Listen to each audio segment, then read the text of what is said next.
Desejo que todos estejam bem. Hoje farei uma breve colocação acerca da historiografia.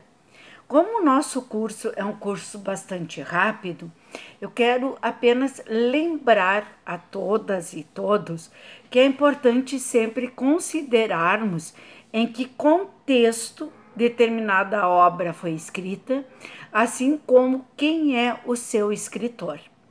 Ao tratarmos da historiografia mais clássica acerca da história do Brasil, sempre lembramos de Sérgio Buarque de Holanda, que, entre outros livros, escreveu o clássico Raízes do Brasil. Para termos uma ideia, o Sérgio ele escreve este livro quando ele retorna de estudos no exterior.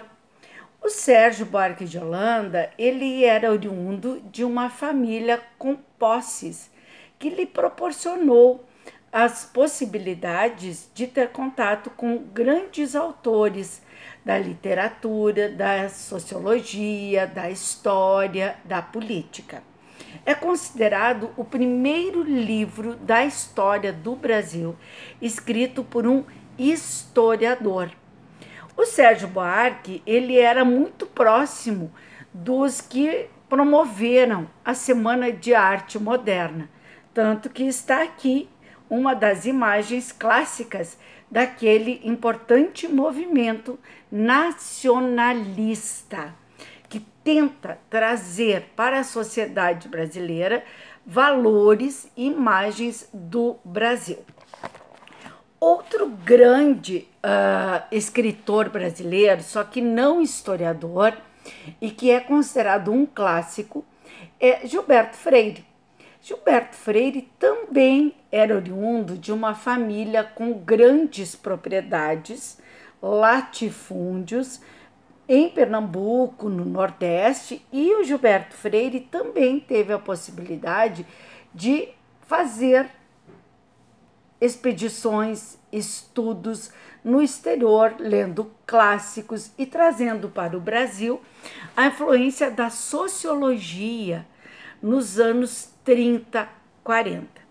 A maior crítica que recai a esta obra para quem não considera que Gilberto Freire era alguém que vinha de uma família com grandes economias, latifundiária, de origem escravocrata e que cresceu num ambiente extremamente favorecido, mas tradicional, conservador, acaba acusando Gilberto Freire de não ter olhos para o restante da sociedade.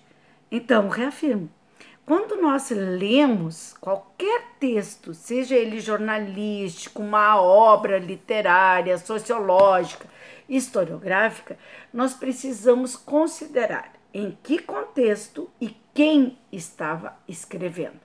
Qual era o ambiente, quem eram seus pais, aonde estudou. Não que isso seja determinante, mas isso nos possibilita melhor compreender a obra e o momento em que ela foi escrita.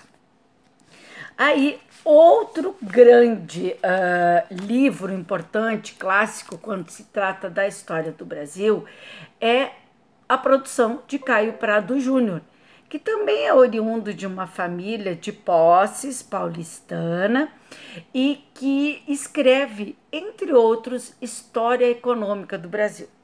E é deste livro que vocês têm uma atividade para a próxima semana, ok? Caio Prado Júnior, ele é o primeiro brasileiro a abordar a partir da história econômica.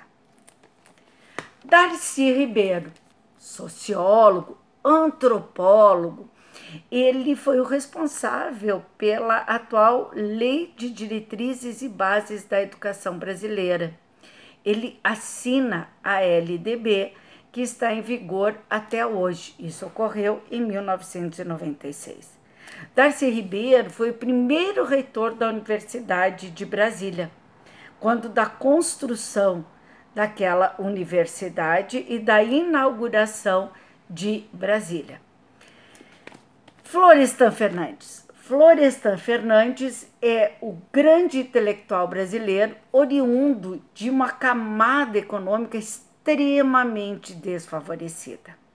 A mãe dele era extremamente humilde, ele teve que deixar de estudar muito cedo para poder ajudar a mãe nas atividades.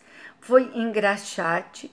Ele só retorna aos estudos com 17 anos de idade e aí ele vai traçar o caminho das ciências sociais. Sociólogo, antropólogo, também teve que sair do país durante a ditadura civil-militar. Aliás, estes são exemplos de intelectuais que tiveram que se ausentar do Brasil durante os momentos autoritários. Lembrem-se sempre, é necessário considerar quem é e em que momento as obras foram escritas. Boa leitura!